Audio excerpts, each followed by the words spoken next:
Good morning, everyone. Welcome into Fox and Friends on this Sunday morning. Rick's going to be tracking the weather for us, so this is the worst travel day of the year. It's one of them. Weather isn't that bad for it, fortunately, so we're going to warm up. Yeah, much different than the Wednesday before Thanksgiving, which was a nightmare for a lot of folks with the delays and cancellations.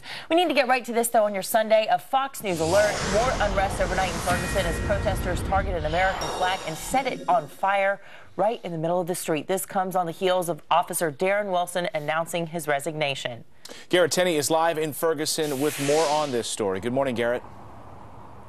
Good morning. Darren Wilson called it the hardest thing he's ever had to do as he resigned from the Ferguson Police Department. In an interview with the St. Louis Post-Dispatch, Wilson says that he decided to resign after the department told him it had received multiple threats of violence if he should remain employed there. In his resignation letter that was released to the media, Wilson says in part, "I have been told that my continued employment may put the residents and police officers of the city of Ferguson at risk, which is a circumstance that I cannot allow.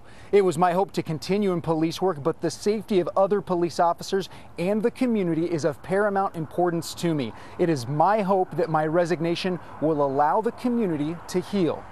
Wilson also told the paper he doesn't have a clue what kind of job he'll pursue next, but that as of right now, it would not be as a cop. The resignation hasn't done much to pacify protesters, many of whom say it is too little too late. A crowd of more than 150 gathered outside the Ferguson Police Department last night, marching up and down the street, harassing several people as they left nearby businesses. The protests were mostly peaceful, though, and only 2 were arrested, but at one point, several protesters burned an American flag in the street. When the crowd moved back after about 20 minutes, members of the National Guard walked over to retrieve pieces of the flag. Today across St. Louis, though, as emotions are still running high and folks are starting to rebuild, churches across the area are focusing on messages of hope and healing as they continue this long and healing process. Anna, Clayton, and Rick. All right, Garrett Tenney live for us this morning in Ferguson, Missouri. And you remember Darren Wilson recently married another member of the police force. They're expecting a child, and he says, according to some reports, that she's been asked to leave the department as well, and so far she's not planning to do so.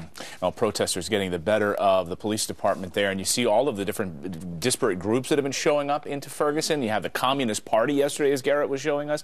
You have people flying in from New York City, all sorts of different protesters trying to jump on the bandwagon out here in Ferguson, Missouri. And that turns out to be the reason why Time Magazine right now, you know, they do their yearly poll of the person of the year. They put it up on their website. They ask Twitter. They ask Facebook.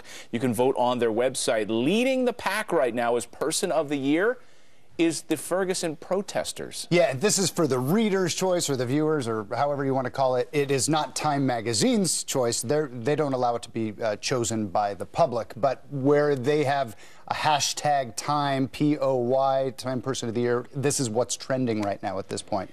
Yeah, and there have been all sorts of different, not just people as the Time Person of the Year. One year it was you, the internet user in 2006. Yeah, they had a mirror on the front cover, so you could look at yourself. Right, because of people who were uploading video to YouTube and MySpace and Facebook. Mark Zuckerberg of Facebook was on there, Bono, Bill and Melinda Gates, of course, President Obama, George W. Bush, Rudy Giuliani. But really, do you think that this Time Person of the Year should be the protesters from here? People always say this, like, oh, this is, you know, not the person that we want to elevate and lift up. But you have to remember, Time always says this. It's not the people that we revere the most or whatever it is. It's the people that have had us talking, that have shaped the news events we've been talking about. So are the protesters in Ferguson leading the pack as shaping our news stories this year? Well, part of this to me is how short of a memory people have, because this is what's happening right now. This is an entire year. We're talking about exactly what's happening right now. Putin? Yeah, or what about Rob O'Neill, who shot bin Laden? You know, that is a story that has come out just right now, and I can't think of anybody else who would be more deserving to be Person of the Year right now, if you're going with what is in the news right at this point. But again, they're not the most revered. Let's challenge our viewers to get online and change that number. Change that number. Like go on to Twitter and go on to Facebook, onto this Time page, and get Rob O'Neill's name up there. That's our Facebook question. Go to our Facebook page this morning, FF Weekend. Who do you think is the Person of the Year? And by the way, I hate when they lump all these people together. Person. It's one person. they had the Arab Spring. I think they had the protesters from the Arab Spring uprising as a group of people. So I don't know. It always bothers me.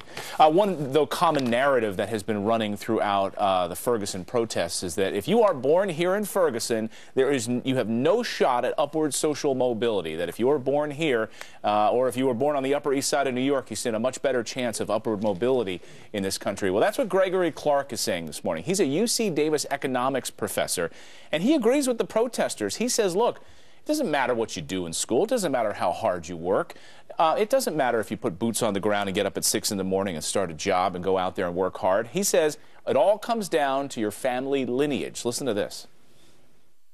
America has no higher rate of social mobility than medieval England. That's the most difficult part about talking about social mobility, is because it is shattering people's dream. The status of your grandchildren, your great-grandchildren, your great-great-grandchildren is going to be quite closely related to your average status now. Students always argue with me, but I think the thing that they find very hard to accept is the idea that much of their lives can be predicted from their lineage and their ancestry.